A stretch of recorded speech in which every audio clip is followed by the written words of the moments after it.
Diversity is the spice of life.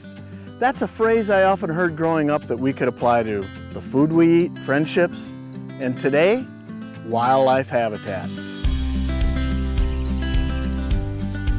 This is now late September, and the flowering aspects of our habitat projects are starting to wind down for the year.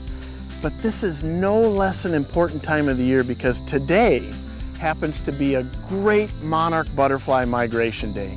The air above this habitat project is filled with butterflies as monarchs make their way to Mexico for the winter.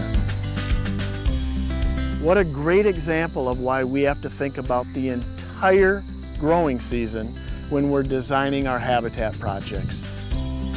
To help make sure we have diversity in our habitat projects and are providing floral resources throughout the entire growing season, we use a high-quality habitat standard to guide our pollinator habitat efforts.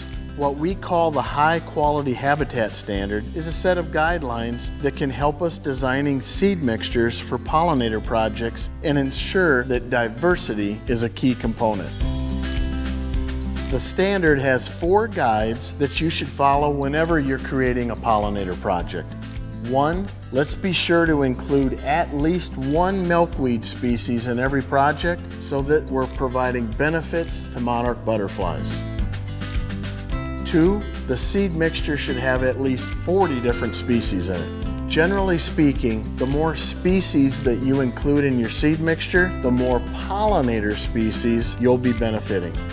3, that we're using species that will provide flowering plants throughout the entire growing season, from the beginning of the season all the way to the very end of the season.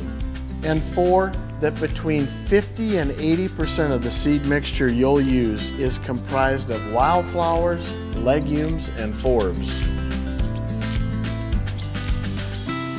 Following a standard that ensures diversity and leads to higher quality projects for all kinds of wildlife and pollinators throughout the entire growing season, that's great habitat.